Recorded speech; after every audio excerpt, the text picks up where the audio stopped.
Hello everybody and welcome to Totes Vidya, and we are Totes discussing PlayStation VR. Now, virtual reality and augmented reality are two of the biggest innovations in media, and 2016 looks to be the year that we bring it into the home. While Facebook's Oculus Rift and the HTC Vive are rolling out into living rooms around the world, a lot of people are already debating who may win the VR wars, or at least the first year.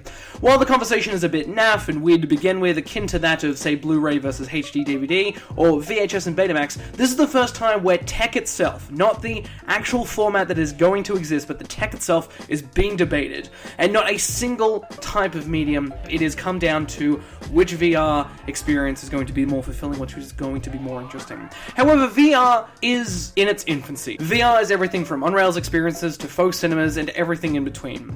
A lot of people have forgotten the late Player 3 into the VR race, PlayStation VR, or Sony PlayStation VR. Originally known as Project Morpheus, PlayStation VR has not been as widely known, talked about, or advertised. In fact, Sony only announced the VR headset in March of 2014 during their massive GDC PS4 event. After an incredible post-E3 high in 2013, Sony were on top of the world, and while going up against Microsoft, they thought that this was the time to bring out the next-gen guns. Especially with neither Nintendo nor Microsoft having any VR tech at the time, this was Sony's time to shine. It was officially announced earlier this year at GDC 2016, and when it was put up on Amazon, it sold out in minutes. Here in Australia, only a few retailers are taking pre-orders, with the most recent news story saying that the VR system has almost entirely sold out. With the recommended retail price of $655 Australian, it isn't too ridiculous to see this thing being the biggest item on people's Christmas wish lists. So why do I think PlayStation VR will win the VR wars, as the wonderful title says below? Well, here's a few reasons in a nice little listicle format that you can spout at other people or keep to yourself. It's up to you. And no, this isn't about a whole console peasant or PC master race thing. It's about how markets fluctuate, the cost of technology, and accessibility for users, but we'll get into that later. Now, when I say win, I actually mean most units sold, and not necessarily the absolute best in terms of tech. In fact, personally, I think the HTC Vive is the biggest and best out of all of the VR systems that have been announced, and I think it has more of a chance of lasting longer than Oculus or PlayStation. However, sometimes tech culture needs its own touchstones before it becomes something a little bit bigger. Remember how the Nintendo Wii kind of brought motion control into the home, as well as it made a whole new generation of people experience gaming for the first time? Or even the PlayStation 1 back in the mid-90s. I think PlayStation VR is the real opportunity of being that cultural bridge connecting everyday consumers to VR. In fact, get into it right now. Here's why PlayStation VR will win the first year in the VR wars. Right now, there are close to 40 million PlayStation 4s in homes worldwide. It's a massive install base that would definitely be able to try PlayStation VR in the next 6 months or a year. PlayStation VR, the current setup looks like all you need is a PS4, some controllers, a good room, and a bit of space to try out the new system. At $655 Australian on top of a $500 console, plus the $60 controller, plus the $90 PlayStation camera, and if you want PS Plus, that'd be fantastic, and about $150 in games, it doesn't seem too out of the ordinary to drop what is essentially the cost of a brand new phone on an entertainment add-on. So all up, you could spend, without having already owned a PS4, in the vicinity of about $1,500 to play some awesome stuff just like this. Meanwhile, for something like the Oculus Rift, you need to buy the system itself, which retails for close to $1,100 Australian. On top of that, you need a fairly good system to run it, a computer system that would have to have these specs. Now, I tested out my own system, which cost close to $2,000 to build, and it only just barely passed the minimum requirements. Sure, if you have the money, you can build it from scratch, and probably a whole lot better in a more affordable way than I can, and more power to you, but most families can't afford to drop close to $3,000 on a new computer just for VR. However, to add $655 onto a console the whole family can enjoy and play, it wouldn't be too difficult. I mean, they already probably use the system to watch Netflix or play video games or to even listen to Spotify. It isn't insane. To add on to this, Forbes magazine recently reported that console gamers were more likely to invest in VR technologies than almost any other consumer. Now, this obviously is just PlayStation VR compared to the Oculus. As for the Vive, I actually think that, like I said before, is amazing, and current costs are looking at basically the same price range as Oculus Rift. And the specs are fairly similar, you can look at them right there, except you can run it at 4 gigs of RAM instead of 8. I would love to get a Vive with what I have now, but it is cheaper to get a PlayStation VR, and you can already do similar things to the Vive controllers as you would do with, say, PlayStation Move, which is their physical motion controllers.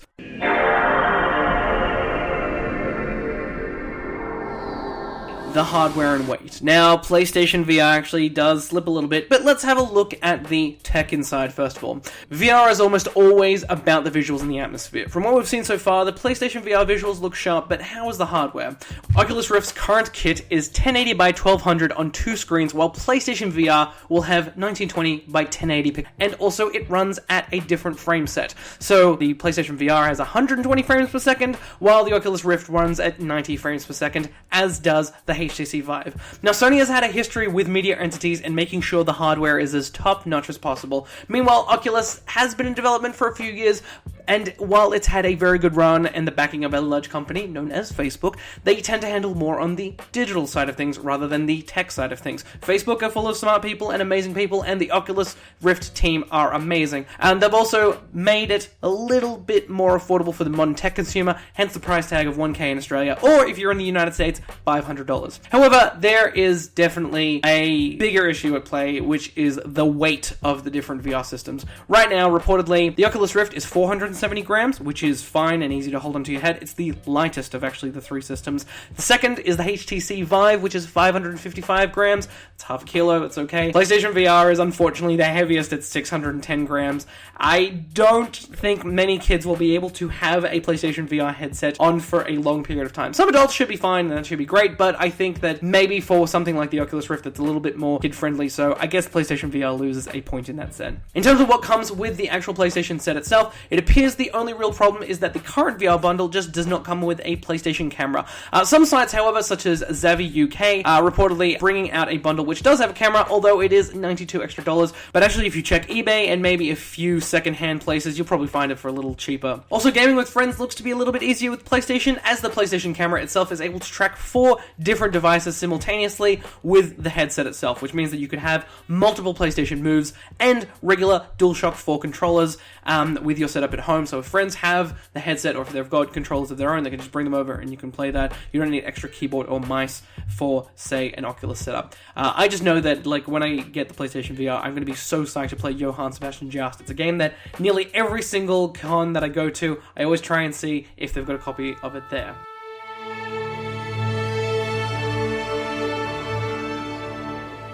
While the hardware may be amazing, what actually propels technology into the hands of modern consumers is the killer apps and the incredible games that come with the system. Now, at the moment, I have to say I'm pretty excited about what is coming up for PlayStation VR. I will admit there are only a few dozen games confirmed for launch, but there is a lot of potential coming down the pipeline. First of all, Sony has already worked together with first and third-party developers which have made amazing games for Sony in the past, such as Ubisoft, Polyphony Digital, Double Fine Games, Bandai Namco, and Supermassive Games. All of them have got games in development, some based on their properties, and some of them which are new and look fairly interesting, and it's going to be amazing how they integrate with PlayStation VR.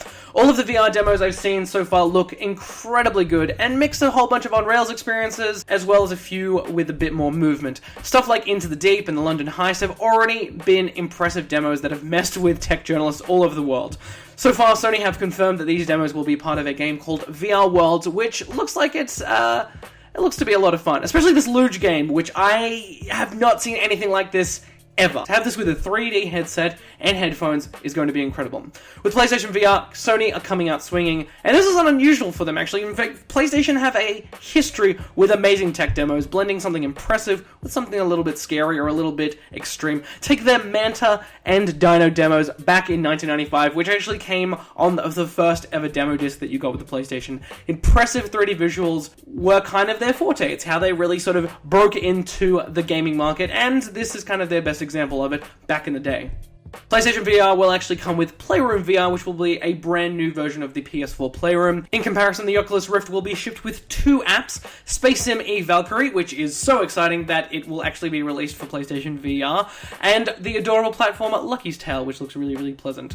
The HTC Vive, however, has a bit more of a diverse opening library with Engaging Job Simulator, which looks incredible. I love it. I love the premise. The premise is essentially robots trying to simulate what jobs looked like back in the day, which is essentially our time. That will also be coming to PlayStation VR. There's also Painting Sim Tilt Brush, which looks really, really cool. I've seen a few demos of that. Here's some footage from Funhouse. And Physics Game, The Fantastic Contraption, which also looks a lot of fun. At the moment, just over a dozen games are set to be released at launch, with a few coming in Q3 and Q4 of 2016. So I definitely see why a few people would be hesitant at getting this early.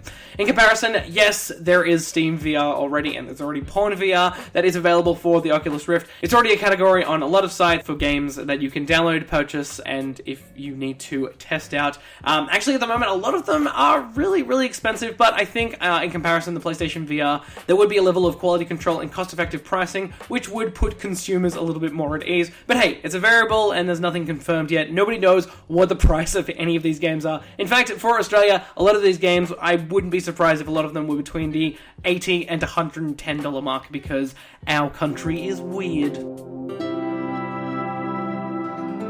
Finally, one of the biggest things Sony has learned through the years is making sure their hardware is easy to develop for and that their fans are taken care of. This is one of the key pieces of feedback from developers during the PS3 era, and they are currently looking at 100 different games and apps to be developed for PlayStation VR. And it looks like they're coming from all over the world and could be made for all different audiences. Now, this includes stuff like the Apollo 11 experience, which, yes, is already available on Oculus and for the Vive, and can be watched in its wonderful, mighty awe right here. But I think that over time, more and more developers will start developing for PlayStation VR and enable people to purchase their work through PSM.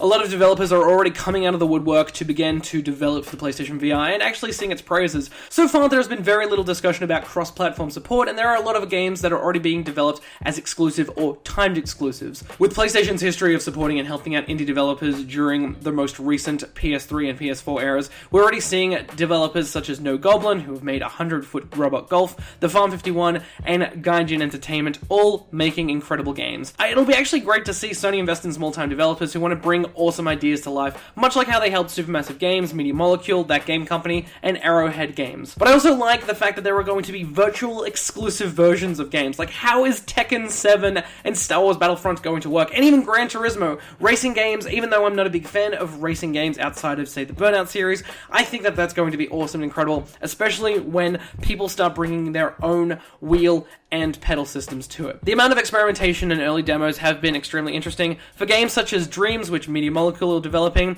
and Desert Bus 2.0. Yes, there is going to be a sequel to the unreleased insanity that is Desert Bus. It's specifically going to be made for PlayStation VR and Oculus Rift, so people can play the modern game for charity runs, which is actually going to be really, really interesting. The fact that I think it takes in between 8 to 10 hours for the game to be completed, and that's just to Las Vegas and not necessarily to and from Las Vegas. And sweet holy Christ, if you love horror games, you are going to be in horror heaven. But in even greater news, in an interview in March of this year, in fact only just a few weeks ago, with Nikkei Japan, Sony indicated that there may be a possibility of connecting the PlayStation VR with the PC. So, if you have a PlayStation VR in the future, there is a possibility that you may not need to buy a Oculus Rift or HTC Vive. Again, this is a rumor. A lot of previous peripherals that PlayStation have developed have been able to work with modern PCs, such as the iToy. And one thing I'd really like to point out as well is that I think Sony actually handle both on and offline support and tech support really, really well. I've seen and read a whole bunch of horror stories about Oculus Rift users being shafted early on with the current set that they have. A lot of stuff just isn't handled. They do have a lot of people on the official forums and on Reddit who are very, very helpful, but I think you need a much larger support base for this kind of new technology, and I think Sony actually can support them.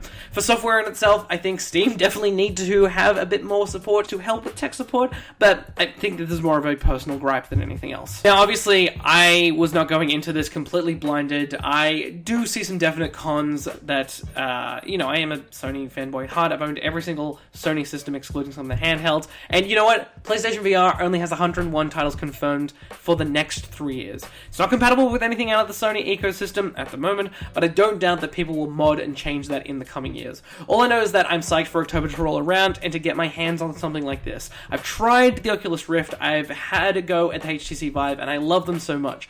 But for a system to be financially sound and also accessible, I think think that's what's going to be the big game changer. Even though I may not actually buy the system until Christmas, I think Sony will definitely get a big share of the VR market in the next 7 to 8 months. Now, I personally love the HTC Vive, and I think that is the best VR system out there. I just wanted to make a few points here about how the PlayStation VR will definitely enable a lot of people to have their first VR experience. And it's going to be like when people bought the Wii home for Christmas back in 2006, or when the first NES in their homes back in 1985. While the tech may be there for the HTC Vive, a lot of factors will add up for Sony to definitely get a strong foothold in the VR market by the end of 2016. Also, with the announcement of the PS4.5 or the PS4K, currently is known as Project Neo, I believe, it wouldn't be too surprising for them to continue down the track of Matrix-named upgrades to solidify the power of Sony during the remainder of the 8th generation of consoles. Bigger, better, and more streamlined consoles have been Sony's forte ever since the PS1 got slimmer back in July of 2000, and I think, that 600-gram weight, that might be shrunk down at some point, and it wouldn't be too crazy for them to make a slim version of the PS4 or the PS4K by the end of 2017. So what do you think? Do you think Sony VR will live up to expectations, or should we be very wary of the hype presented before us? Do you already own a PS4, and do you actually think that this is an affordable taste of that sweet next-gen VR? Anyway, put them in the comments below. Have an awesome day, weekend, or just an awesome night. I've been Totes Vidya, and we've been Totes discussing the PlayStation VR.